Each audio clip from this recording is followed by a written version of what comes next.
Whoa! I don't know if I can see myself in the camera, but wait, let me check. Turns out you can see me.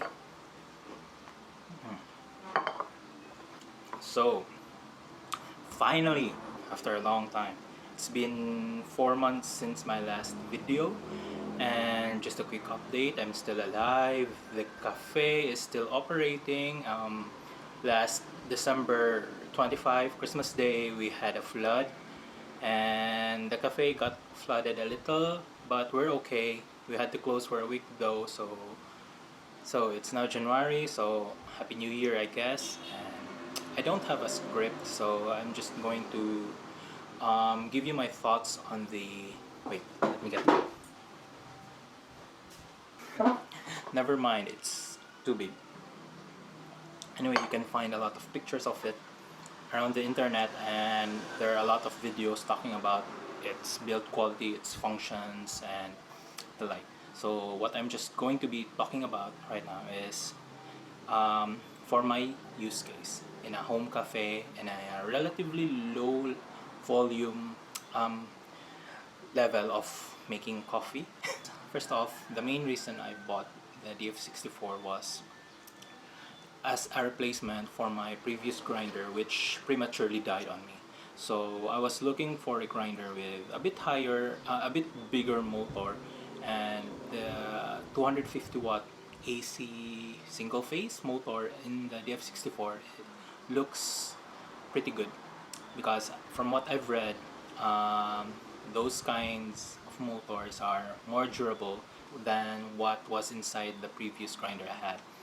And the 250 watt motor is powerful enough for the volume of coffee I grind.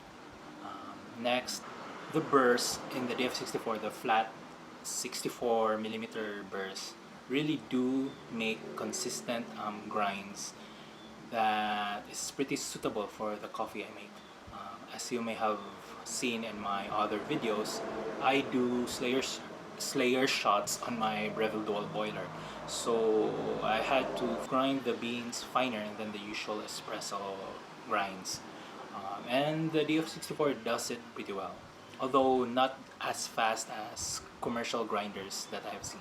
The main problem with the DF64 to me is it's a single dosing grinder. It's not suitable for fast-paced, high-volume coffee shops, which is not my shop.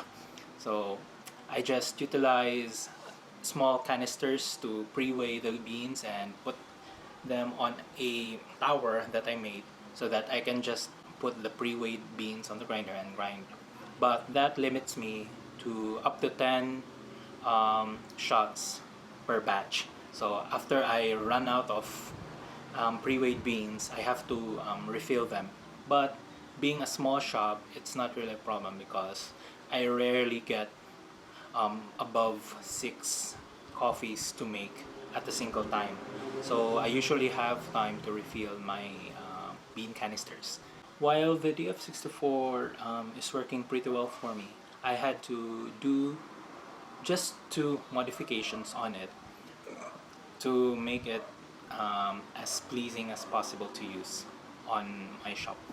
First was I replaced the ugly dial indicator labels, so I had one printed, and then the next one is I replaced the declumper with a Mythos style declumper.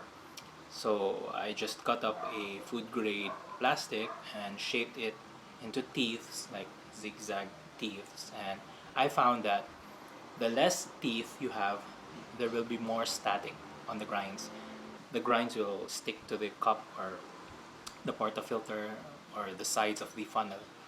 And then the more teeth on the declumper, there will be less static but more clumping. So you have to find a good balance there.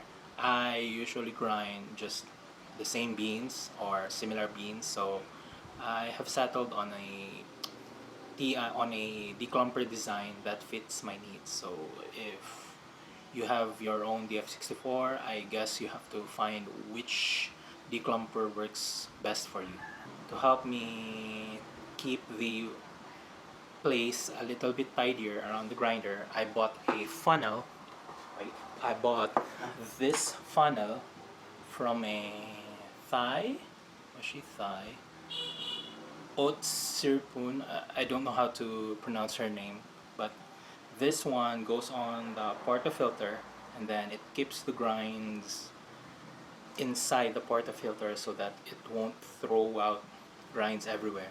Because before I got this, I get some grinds around the grinder, which is a little mess, and if I had to do shots back to back, then they accumulate a lot on the workspace. So yeah, this is a pretty good funnel, fits really well, and it's tailor made for the DF64, but I think it can be used on other grinders too. And it's really well made. It's aluminum, I think. Yeah, it looks really nice. So I don't know if there's anything more I can talk about the DF64, but I think the DF64 is the best grinder you can buy. To wrap things up, I think the DF64 really works well in my small shop, and I think it will work on other shops as well, even on the bigger ones, since you can use it for specialty coffee or a dedicated filter coffee grinder. And then for the price, it's still the best grinder, I think, compared to other Chinese grinders and even the newer DF64 models. And the design is pretty simple, pretty straightforward, no fuss, and my conclusion is go buy the DF64 if you need a really good grinder for your espresso machine or for filter coffee, and I think you won't regret buying it. Just maybe just try to research about the declumper and yeah, find a suitable design for your coffee.